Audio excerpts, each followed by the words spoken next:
Okay, welcome to today's lecture.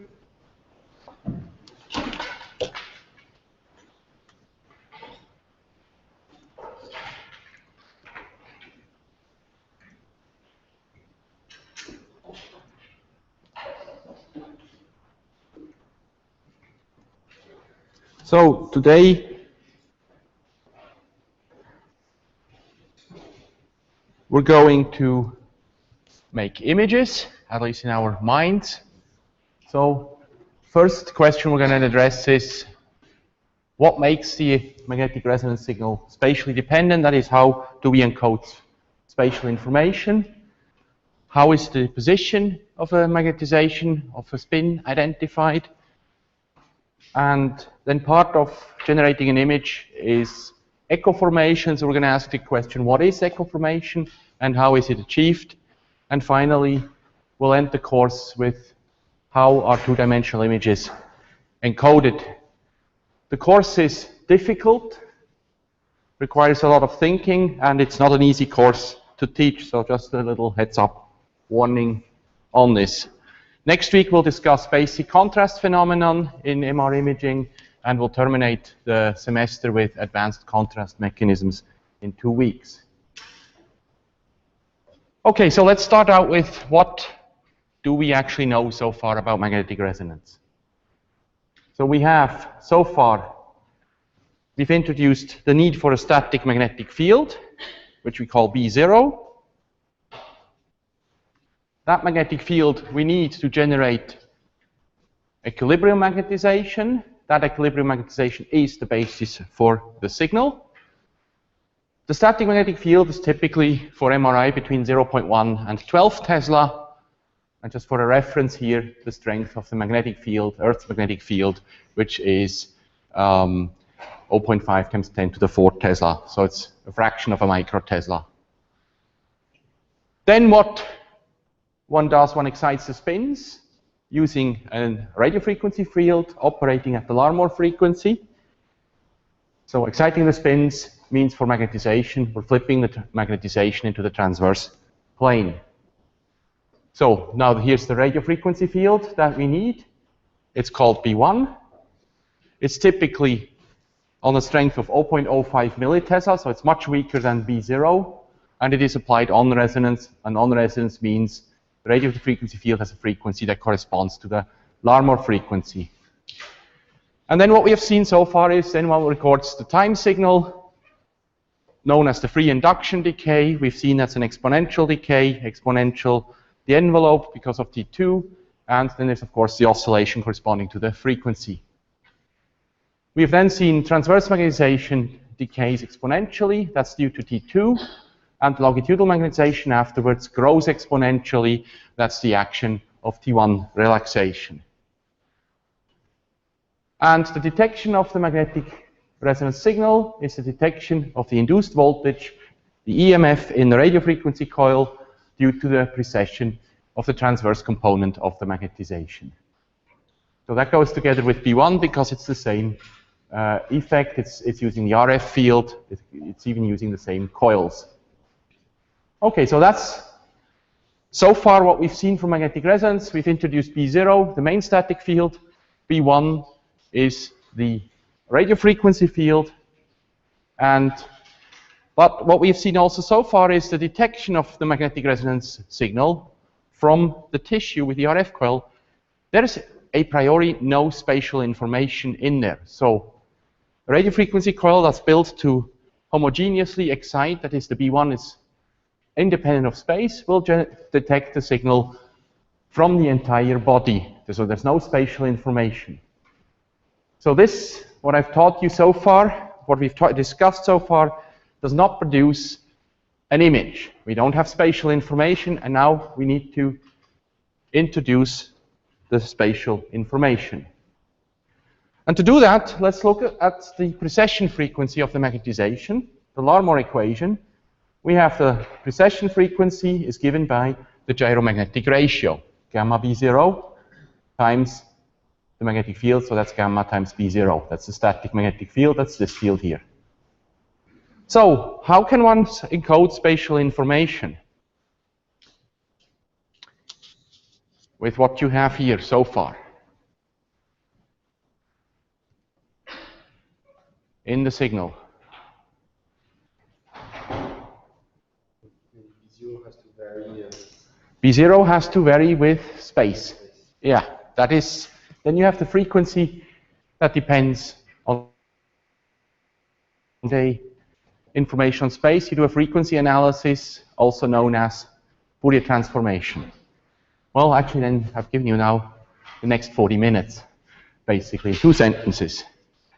Okay, so what one does, now this is just a mathematical description. I'll give you the examples later so you have some concrete idea what we're talking about here. You generate a magnetic field, a static magnetic field, this field here, by having the B0, that's the main magnet, and now you produce a linearly varying magnetic field according to this equation.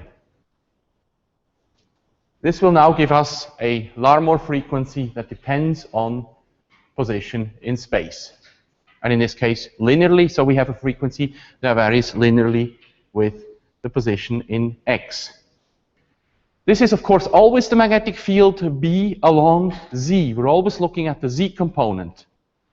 Okay, that's important to recognize. We're looking here only at the Z component of the static magnetic field. That's the component of the magnetic field that is parallel to the magnetic field generated by the magnet. Even though we have X in here, that doesn't mean it is a magnetic field along X. So, in conclusion, the magnetic field this way varies spatially along X, Y, or Z. We have given you the example one-dimensional along X. How do we do it along all directions? Well, we'll define now the vector G, which is the derivative of the Z component of the magnetic field with respect to position. So this is also nabla BZ, or just the derivative dB dx, dB dy, dB dz. Okay, so that's what we introduce. And then in all generality, our magnetic field, B0 or B of BZ, the Z component, varies a function of space. There's a constant term from the static field from the magnet times the scalar product of G and R, with G being the definition down here. So that gives us the general definition of how to make the magnetic field spatially dependent. At least in mathematical terms, and here's just the example what the G vector looks like for the example of X that I have here on the left side. So then it's just a vector in direction of X. That's just only a variation in X of the Z component of B0. So what does this look like? So we have along Z, the magnetic field varies linearly along X. That's the GX component would look like this. The Y component will look like this. This is the Y direction. So this is coordinate system X, Y, and Z. And so along Y, the Z component of the magnetic field will vary linearly about B0 here for GY. And for Z, the Z component now will vary linearly along Z. So it's small here, it's 0 at the center, versus going up, it increases, going down, it decreases relative to the point here of B0, the center of the magnet. So that's what we have to understand with this, but we're always looking at the Z component of B0. So now, I've given you the mathematical description. The basis of encoding spatial information is to make the B0 field linearly dependent on position. And now the question is, how can one practically do that? So G is what I've introduced, and as this G has actually a name, and it's called the gradient field, or in short, the gradient.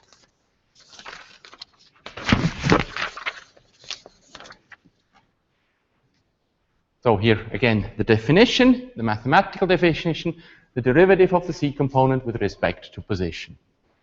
To give you an idea what we're talking about, the strength of it, it's typically 10 to 50 millitesla per meter switched in something on the order of 100 microseconds.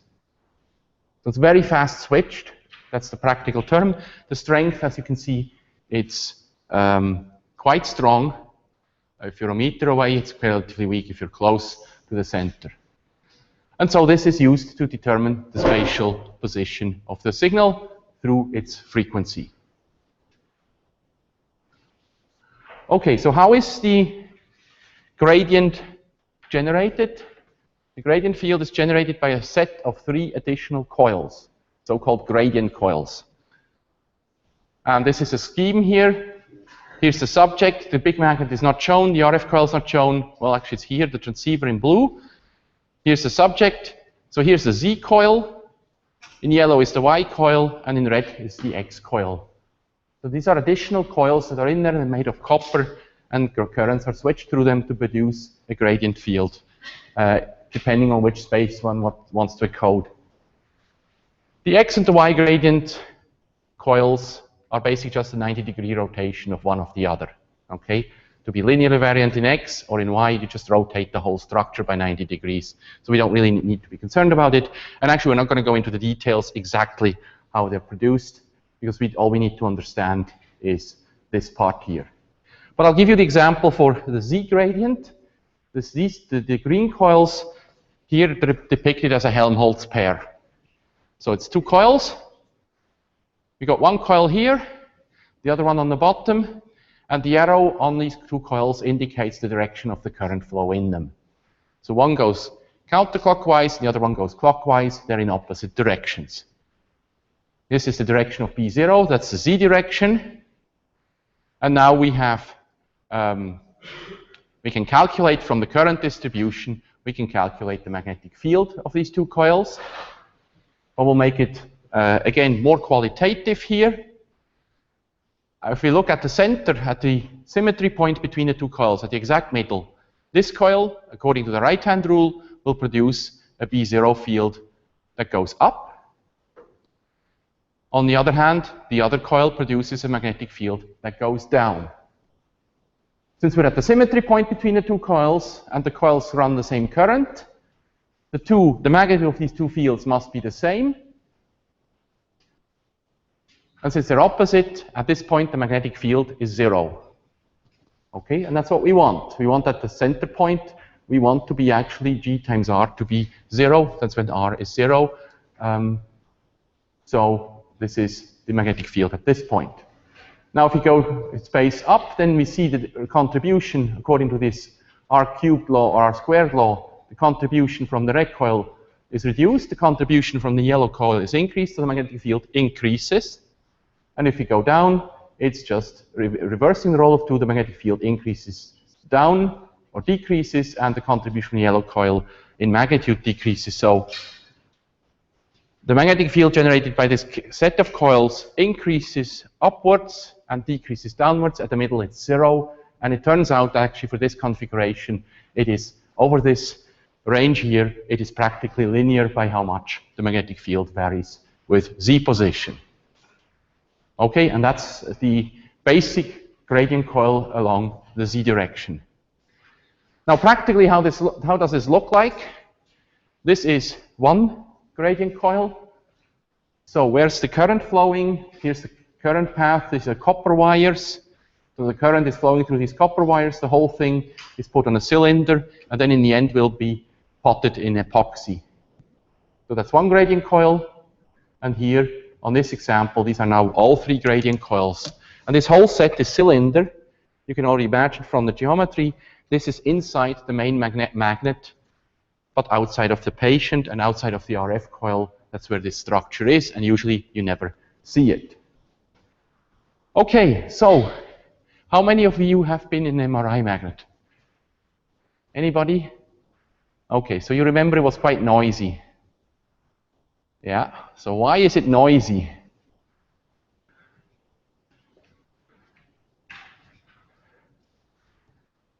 Okay. Any ideas?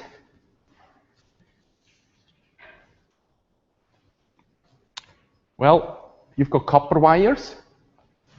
We said up here we're going to produce a magnetic field of 10 to 20 millitesla per meter in about 100 microseconds. So in about 100 microseconds, you turn on a current in a copper wire, and this copper structure is inside a main magnetic field. So there is a force on the wires. Just give you the example for those who have never been in an MRI scan. So that's what it sounds like.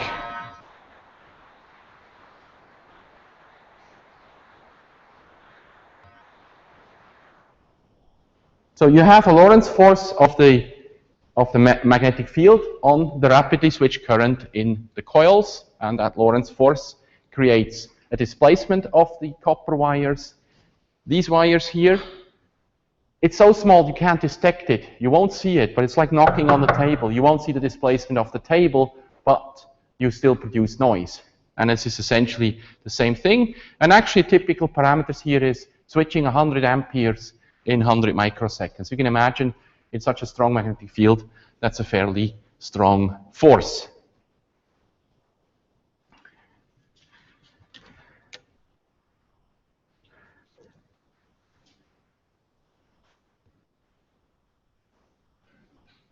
Okay, and I thought I'll illustrate this with not 100 amperes, with something smaller.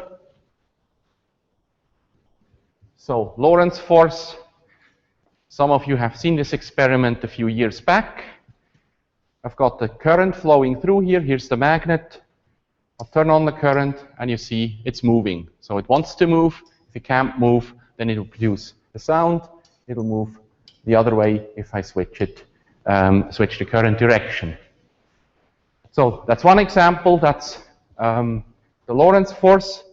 Then here is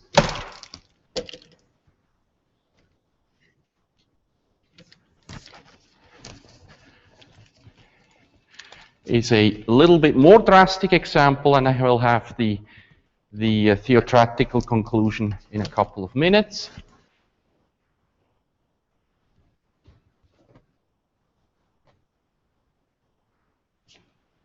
Yeah, so here we are good. So what I have here is, this is a little bit different because there's no existing magnetic field. Here's a copper coil. We'll turn on the current in this. This is just a piece of aluminum. What will happen is when we switch on the field, there will be eddy currents induced in this, so there will be current flowing in here. There's a magnetic field from this main coil, and we'll have the same effect as what we have in the magnet. So 3, 2, 1, we'll go. So this flies quite high up. The second effect, this effect depends on conductivity. So this is now cooled to liquid nitrogen. Okay, so 3, 2, 1.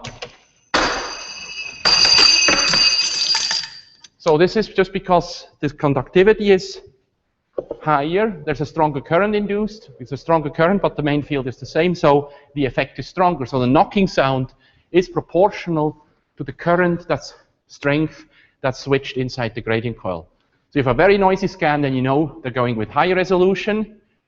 If you want to do, for example, an auditory scan and still to be able to hear people talking in the magnet, then they're going to have to switch the gradient slowly, give long time, so that's a small change.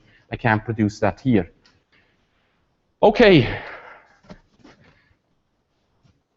And the last demo of this effect will be this one.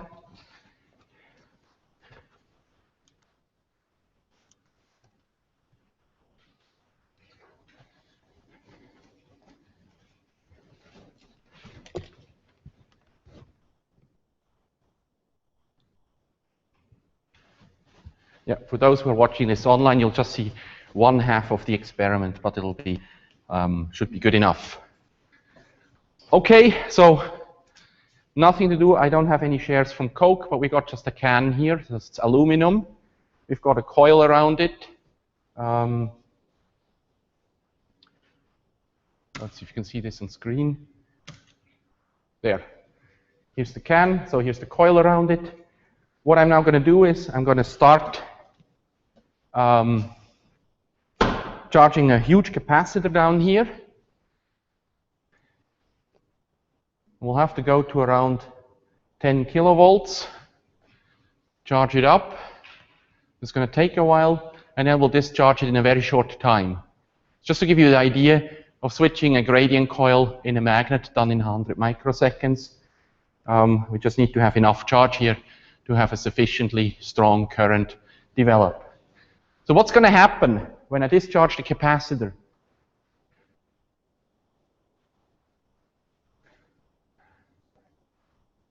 Okay. Yeah, I think we're good. It's going to be a bit noisy, so you might prepare.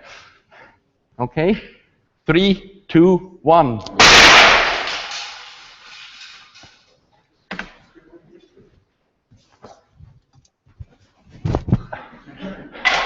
I can't throw it out that far. I'll throw it to you guys. Here. It's warm, huh?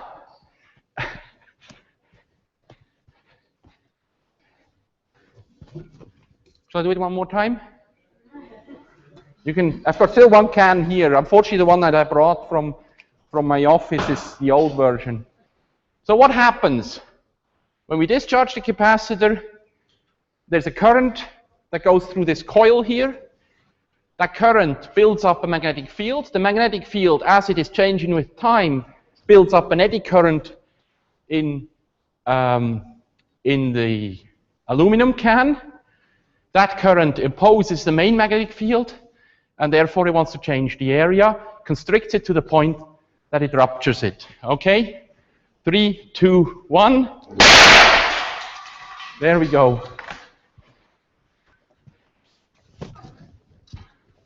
You want to touch it? Just scream, so everybody can see that it's hot. Go for it.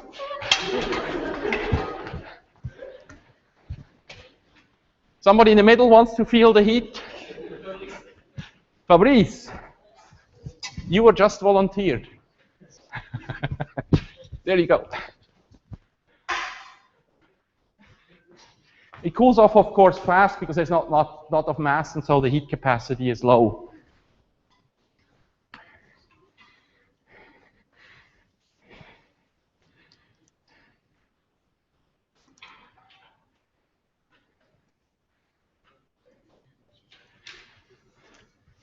So you can imagine this was just a capacitor charged, a stupid little soda can. There is not 100 amperes in this thing. It's probably discharging over milliseconds. And what we do in the MRI, what is done in the MRI, is hundreds of amperes in a fraction of a microsecond. So you can imagine that actually the noise that you hear when you go for an MRI scan, it's surprisingly quiet.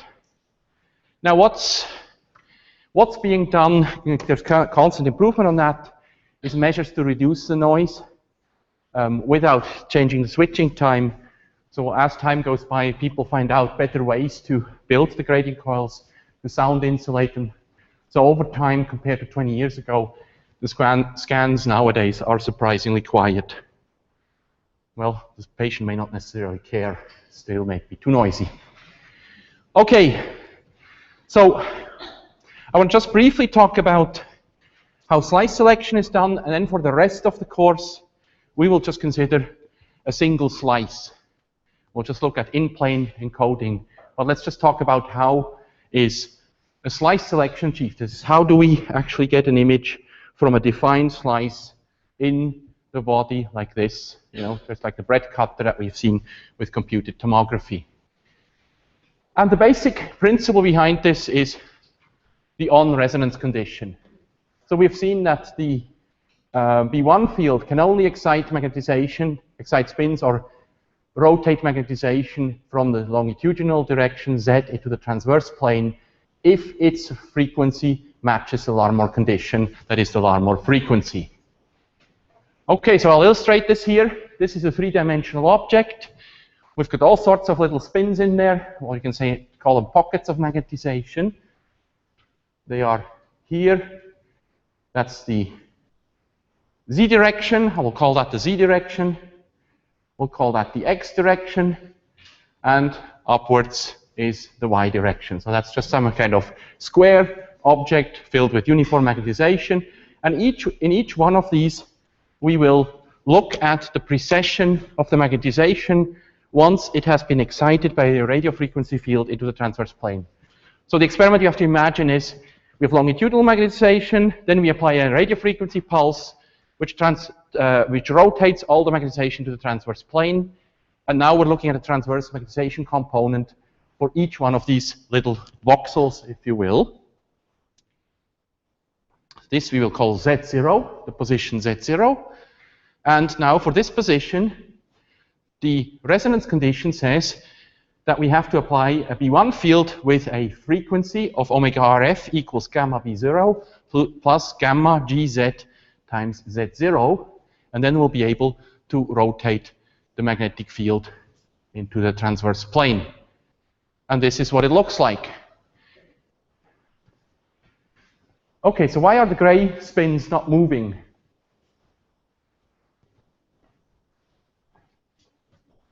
So we're looking at the position of the spins, but these are not moving. Well, we've said we excite with this radio frequency field, omega RF. What we also do is we'll put ourselves into the rotating frame that rotates with omega RF. So in that rotating frame, the magnetization at this position is not rotating, it's stationary, and that's the resonance condition.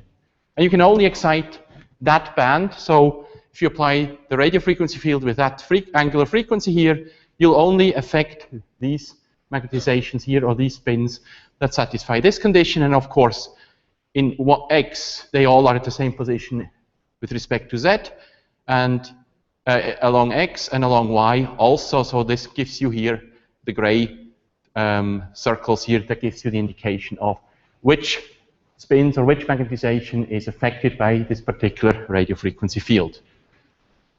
Okay, so what allows to select a specific slice in the body, that is to affect the magnetization at a specific position, and that's basically just by changing the frequency of the RF field. So here's the frequency of the RF field, here's the resonance condition, this is now in the rotating frame, so we'll forget about gamma B0, and now this is how, if we change the frequency of the B1 field, we will change the resonance condition, and so we will change the slice where the magnetization is being excited, and therefore that's how the slice selection is being done.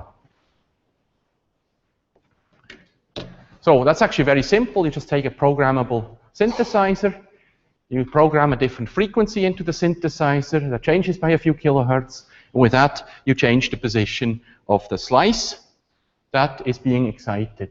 The only other condition that one needs, that this is done in the presence of a gradient field, so that the resonance, the static magnetic field, varies linearly with position.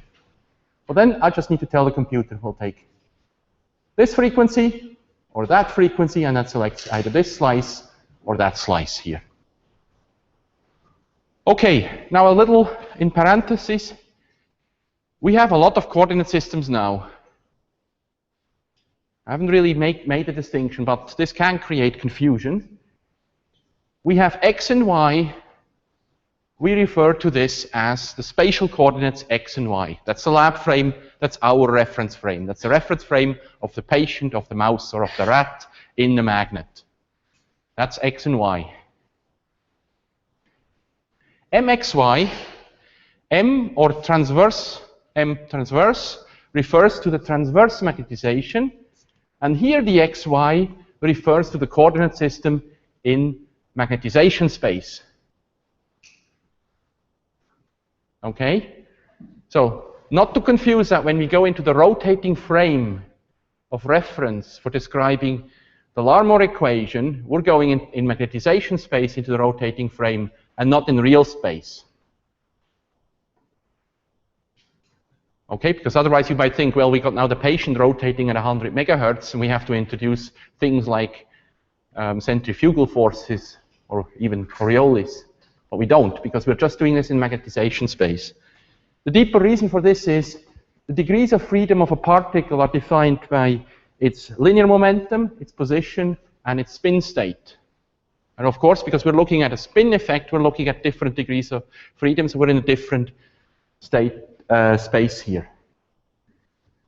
Okay, so the coordinate systems are different. When we talk about mxy, we're talking about magnetization, the reference frame for the magnetization. When we talk about xy, we're talking about the real coordinate system of the subject. The nice thing is, one thing they have in common, and that's the z coordinate. So z is for both of them the same thing. And that's the direction of the static field. Okay, so that was slice selection. And from now on, we'll just pretend, and you can in your mind, just pretend that you have, in one way or another, when we talk about image formation, that we have excited the magnetization, it's been flipped in a transverse plane in a slice, and we'll just look at two-dimensional encoding or spatial encoding. And so now it's the principle of spatial information or spatial encoding. What is the basic principle here? We've introduced a spatially varying resonance frequency during detection. This is gamma times b along x. If I take one-dimensional, we'll stick with the dimension x for now. So the bz of x is given by b0 plus the gradient along x times x. To give an illustration, a pictorial representation here, this is x. Then we plot just the magnetic field as a function of position. And of course, this increases linearly with position, because that's what we've defined the function to be here. And the transverse magnetization after excitation will now be given by transverse magnetization at the given position, x times the modulation of the magnetic field, Bz, times the time. Bz is, of course, given by this equation here.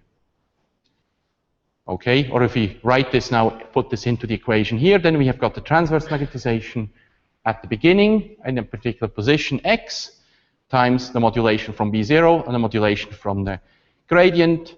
And then we've seen the gradient is on the order of 10 to 50 millitesla per meter, so it's relatively weak compared to B0. So the simplest thing is to go into the rotating frame and we'll forget about the effect of B0. And that's what we're going to do for the rest of this semester. We're always going to be in the rotating reference frame when we talk about the effect. So here, then we just have to deal with this magnetic field, and then we can write this as transverse magnetization at the beginning times the frequency modulation from the gradient gx times x. So what does this mean? If we look at position at this position here, this is the magnetization vector, and the tip of the magnetization vector will now precess with that Larmor frequency here, given by this expression. We go to a stronger magnetic field at a different position, then this will precess faster. And the third position here, it'll precess even faster at this position because the magnetic field gets stronger. So, the detected signal is, of course, the sum of all precessing magnetization. It's not just at what particular position, like we've talked about so far. And so, the signal as a function of time is proportional to the integral over the object of the transverse magnetization at the beginning times the frequency modulation, the precession of the magnetization. Now here expressed in complex term, the real part just means x in magnetization space, and the imaginary part means y in magnetization space. And here this x refers to the physical x. Okay, so that's the signal that one observes. So there is some information on space in here. And so what does this resemble? This equation. Have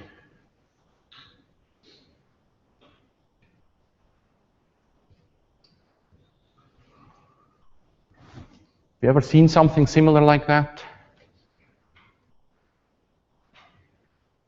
We might want to try to think if you've seen an equation before, like this before, and you have to just put in some other variables so that it looks the same thing. Okay. Fourier transform. So, second year analysis, and for life science students, systems and signals. Just the variables were different. So you have a Fourier transformation of the magnetization. So I can just take the position here, replace it with omega. I'll take this term here, gamma gx times x, replace it with omega, and now I have something that's ei omega dt times a function of omega d omega. I'll integrate it over the object. Well, I can also integrate it from minus infinity to plus infinity because there's nothing outside. That's the same thing. So this is a Fourier transformation. It's actually an inverse Fourier transformation.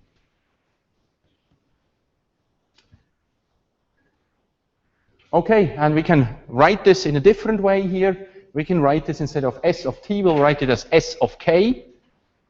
That's proportional to magnetization at time 0, or at k equals 0 at of position of x times e I kx dx. Okay, why do I write this here with S of k? Because that's the notation that's used in MRI. So what is k? K is the Fourier space of the object. X is the real space. You have, if you look at time domain and frequency domain, you have time and omega are the Fourier pairs of the variables. And I know there's all sorts of nomenclature that has been used in your courses, but basically the idea here is, with a Fourier transformation, you've got one variable that describes the behavior in, say, time, and the other variable that describes it in frequency space. Now, why does omega have to be a frequency? Because time has unit seconds. We have e I omega t. That I omega t has to be without dimension, so omega has to have the dimension 1 over seconds if time has seconds. So, and then in MRI, one uses a bit in analogy to what is used in solid state physics. One uses k and x as the Fourier pairs. And you can think it as omega and t, or whatever Fourier pairs of variables that you have seen in the past. So if you do a Fourier transform of your signal that is being detected, S of t, or call it S of k, k and t are related, it's just a variable transformation for now, and then you get the magnetization. So you take this signal here, you Fourier transform it, and then you will get this function here. Okay, the Fourier transform is the inverse function of the inverse Fourier transform.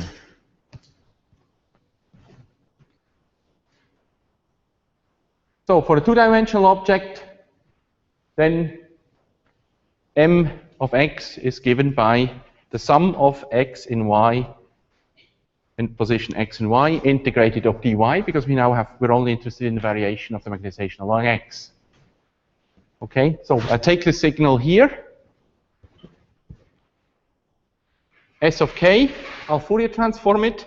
This will give me m of x, but m of x, all the magnetization that is along y for a given position x will contribute to that magnetization. We can't distinguish that.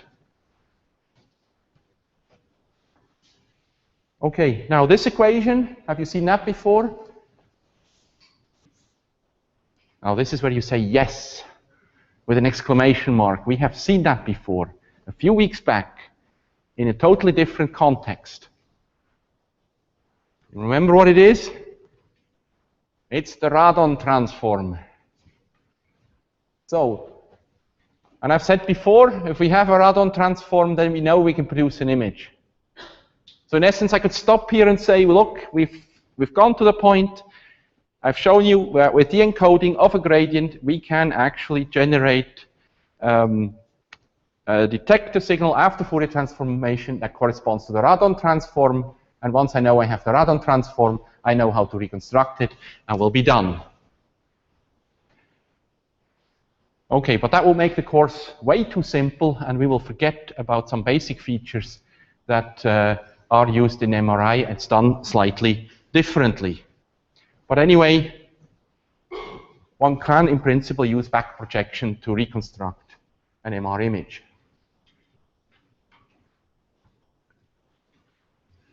Okay, so we'll slowly approach the two-dimensional encoding. We'll first talk about the one-dimensional example, and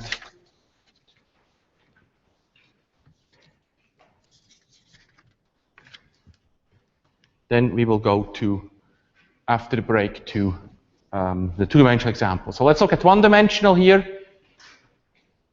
I have two objects, I'll call them pointwise. So they have very little dimension. They're separated by a certain distance, and it's along x. And without encoding, where the magnetic field is constant, then one observes a exponentially decaying signal with T2 and the resonance frequency observed by the oscillations. With encoding, so the magnetic field varies linearly. Then with space, then what one gets is a superposition of two frequencies. We'll do a Fourier transformation of these two signals. We'll get, for the upper example, we will get just one resonance, one position, one frequency, and in the bottom, we will get two frequencies corresponding to the positions of these two pointwise objects. What could these pointwise objects be? This could be two capillaries filled with water that you have in the scanner that will allow you to give you this kind of signal. And this was essentially the work of MRI, was the work of Paul Lauterbur and Peter Mansfield, a physicist, and for the development of MRI, they got the Nobel Prize in Physiology or Medicine in 2003.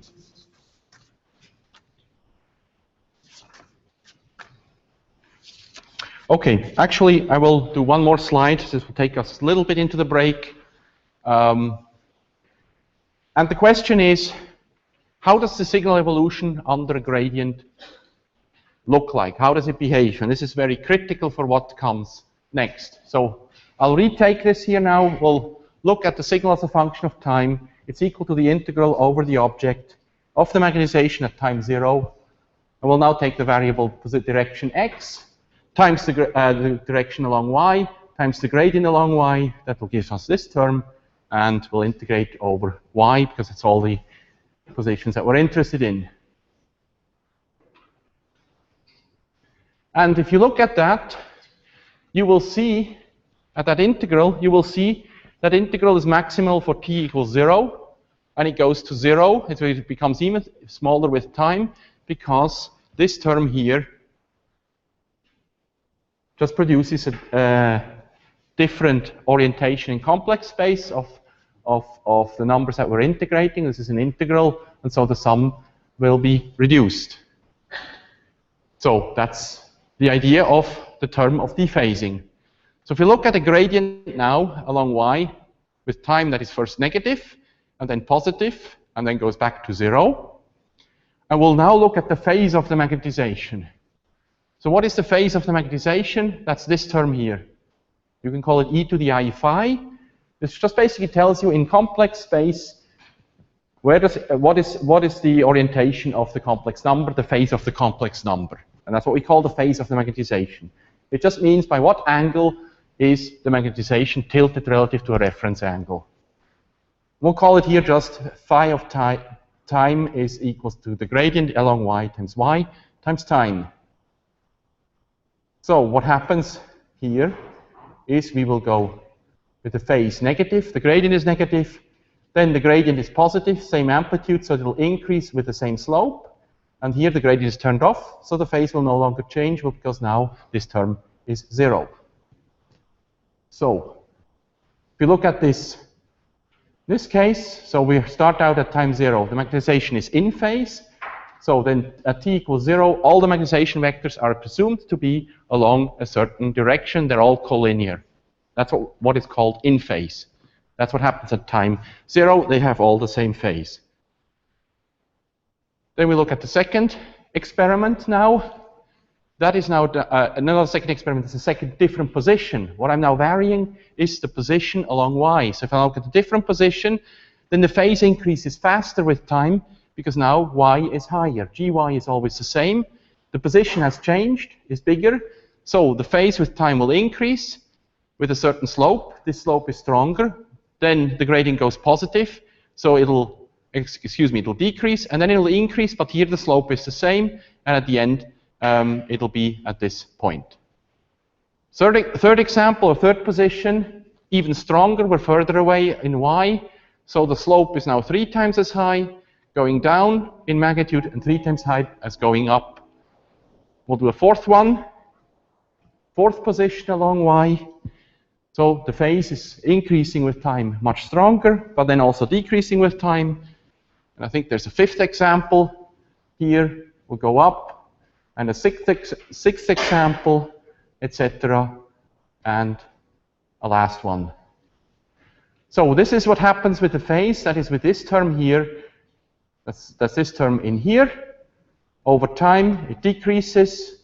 Then here, the magnet, the GY is inverted, so it's negative, so it then increases with the same slope to end up at this point here. And then you can see here, there is one point here in this phase graph where the phase for all the magnetization vectors along Y is the same. So they're again collinear. And when they're collinear again, they add up again maximally. And so we have what is called echo formation. You start out with maximum magnetization here. Here they're starting to spread out. The magnetization vectors start to spread out in the transverse plane, so they add up in the end to basically 0. Then they come all together again. At this point, they have all the same phase. They add up collinearly, and this gives a maximum signal, and that's called echo formation. And that's what you actually see in the detector. Signal like this. And so we'll call this part dephasing. This is called rephasing. Here the spins dephase, they have different phase. They rephase to obtain the same phase. And when you look now over time, this is what happens with along Y, with the magnetization vectors along Y. They come back, and if you see here at this point, they all have the same phase again. They have all different phase along Y, and then at this point, they have again all the same phase. So we're back here, and in the end, the condition that they have this same phase requires that this area negative here plus this area positive is summed together is 0. So we're requiring equal area here, and well, for simplicity, we'll keep it that way for the course. And this time here is typically called TE, or echo time. Okay, and if you go on, then we have, of course, dephasing, and at this point, the spins are along Y. The magnetizations have all sorts of different phase, so they don't add up to any measurable signal. There's no signal left, and that's why you see it here. You see the magnetization, that's what's detected. Starts out basically at 0, builds up to a maximum, and then decays again to 0. That's what's happening in this process here. So if one sets tau equals to half of TE, so that's this point here, then the signal at this time point is given by the magnetization at time 0 times the dephasing. Now this is negative because the gradient is negative. I just use the magnitude of GY. And from that time point on, the signal as a function of time from here on is given by this signal at time tau times the effect of the positive gradient here in this period.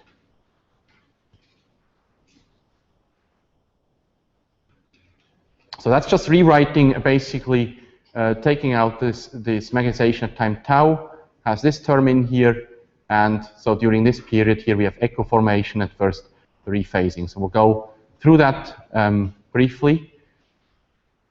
So if we look at the signal as a function of time, that's from here on, this is time 0, that's the axis of time, is the magnetization at time 0 times the effect of this gradient, that's minus GY, because the gradient is negative, times its duration, tau, and the position. That's the phase that you get. And then the phase from the positive gradient is this term here that adds on. And if you now rewrite the complex expression here, we can see that this is given by some constants here, times Y, times T minus tau. Okay, and so the signal is maximal when, of course, the complex term is 0 or constant with position. That's the only place is possible. The only condition that this is possible when T equals tau. And that's where you have echo formation. So we have from here to here, from 0 to tau. We have the dephasing, that's this effect here.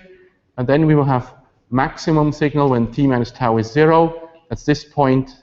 That's when T is equals to tau. That's when the echo formation is. And that will be the signal that is observed. So this is essentially now the last part that I've shown you is the mathematical rehash of the graphical evolution of the phase that I showed you first. This is essentially just looking graphically how the phase behaves as point of time, and this is the mathematical treatment that goes with it. Okay, so echo formation requires that the phase is the same for all the magnetizations, and we'll then talk about more descriptively how echo formation can be understood after the break, which will resume at 1/4 past.